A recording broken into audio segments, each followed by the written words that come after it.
The Eternal Highway. How ancient Romans built roads that shame. Modern engineering. A pickup truck bounces violently along a pothole-riddled interstate in Michigan, its suspension groaning under the assault of crumbling asphalt. Meanwhile, 4,000 miles away in rural England, a smooth stretch of the A5 carries traffic effortlessly, following the exact same route laid down by Roman engineers nearly 2 millennia ago. This isn't fiction. This is the stunning reality that confronts us when we examine one of history's most enduring technological achievements: Roman road construction. While our modern highways crack, buckle, and require constant maintenance, Roman roads continue to bear traffic after 2,000 years, their foundations so sound that many still form the backbone of European transportation networks today. But how did an ancient civilization, lacking modern machinery and synthetic materials, create infrastructure that outperforms our contemporary engineering? The answer reveals not just superior technique, but a fundamentally different philosophy about what it means to build for eternity. The foundation of an empire.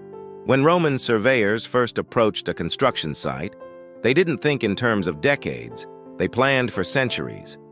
Their roads weren't merely pathways, they were strategic arteries designed to pump the lifeblood of empire across continents. From Hadrian's Wall in northern Britain to the sun-baked deserts of North Africa, Roman engineers faced every conceivable challenge and developed solutions that modern road builders are only now beginning to fully appreciate. The secret lay not in any single innovation, but in a systematic approach that treated road building as both science and art.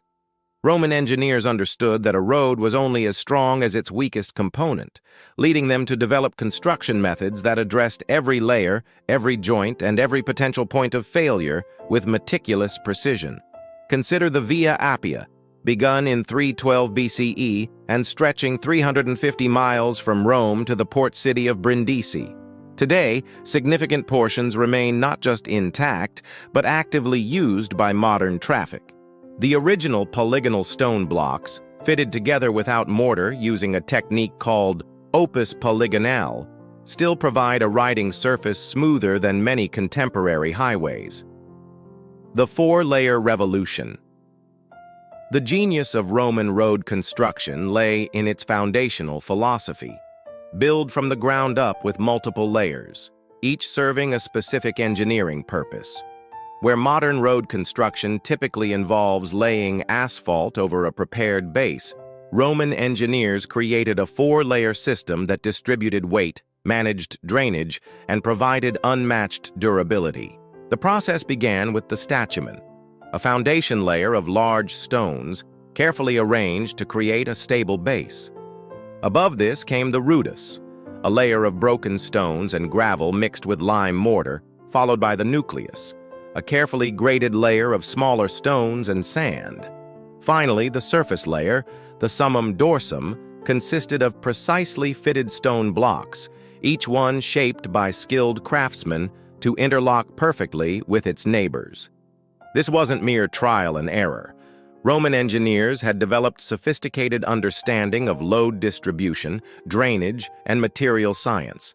They knew that water was the enemy of any road, so they crowned their surfaces to shed rain and built extensive drainage systems along the sides. They understood that different terrains required different approaches, adapting their techniques for mountain passes, river crossings, and swampy lowlands. But perhaps most remarkably, they did all of this without a single piece of modern machinery, engineering marvels that defy logic. The scale of Roman road engineering achievements becomes even more staggering when we consider the tools at their disposal. No bulldozers carved through mountains, no concrete mixers poured foundations, no GPS systems guided their surveying. Yet Roman engineers routinely accomplished feats that would challenge modern construction teams equipped with the latest technology. Take the Via Claudia Augusta, which crossed the treacherous Alpine passes between Germany and Italy. Roman engineers carved tunnels through solid rock using nothing but hand tools, fire, and vinegar, a technique that exploited thermal expansion to crack stubborn stone. They built bridges that spanned valleys hundreds of feet deep, structures so well engineered that many remain in use today. The precision of Roman surveying was legendary. Using simple tools like the groma, a cross-shaped surveying instrument, and the libra, a water level, Roman engineers could lay out perfectly straight roads across hundreds of miles of varied terrain. The Via Fosse Way in Britain runs arrow straight for over 200 miles, deviating by less than 6 miles from a direct line between its endpoints.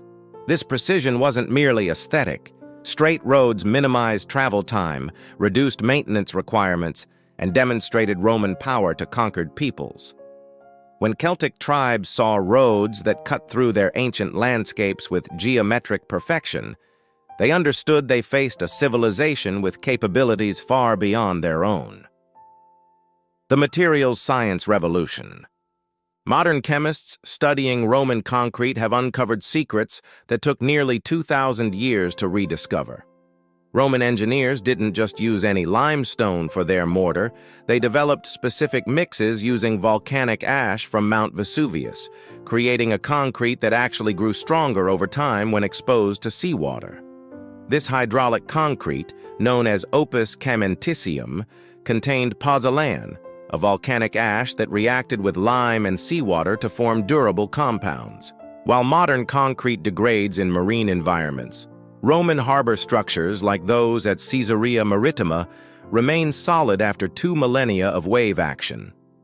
The Romans also understood the importance of material selection for different applications. In Britain, where local stone was abundant, they used limestone and sandstone. In regions lacking suitable stone, they developed techniques for making durable bricks and even experimented with early forms of macadam construction using precisely graded aggregates. The maintenance philosophy.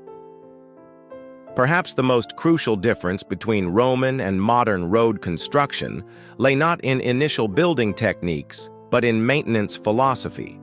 Roman roads were built with permanent maintenance crews assigned to specific sections. These curatores viarum were responsible for ongoing upkeep, ensuring that small problems never became large ones. Modern highways, by contrast, are often built with the assumption that major reconstruction will be needed within 20-30 years. This planned obsolescence approach prioritizes lower initial costs over long-term durability, creating a cycle of constant replacement that the Romans would have considered both wasteful and strategically dangerous. The Roman approach required higher upfront investment but delivered centuries of reliable service. When we calculate the total cost of ownership, including maintenance, reconstruction, and economic disruption, many Roman roads prove more economical than their modern counterparts. Living legacy. Today, as our infrastructure crumbles under deferred maintenance and short-sighted planning, Roman roads continue their quiet testimony to superior engineering. The M1 motorway in Britain follows the path of Watling Street. The A1 traces Ermine Street. In France, many of Napoleon's strategic routes followed Roman foundations laid down by Caesar's engineers. Archaeologists regularly discover Roman roads in perfect condition beneath layers of later construction. In London, excavations for modern buildings reveal Roman streets with their original paving stones still in place, their surfaces worn smooth by centuries of traffic but structurally sound. These discoveries aren't mere historical curiosities. They're blueprints for better infrastructure. Modern engineers studying Roman techniques are rediscovering the value of deeper foundations, better drainage, and superior materials. Some contemporary road projects now deliberately incorporate Roman principles, trading higher initial costs for dramatically extended service life. The Romans understood something we've forgotten. True engineering isn't about building cheaply or quickly, but about building permanently. In an age when our bridges crumble and our highways crackle with age, the smooth stones of the Via Appia still carry traffic as they have for 2,000 years, a testament to the enduring power of engineering vision that thinks not in decades, but in millennia. As we face our own infrastructure challenges, perhaps it's time to ask, what would our cities look like if we built like Romans?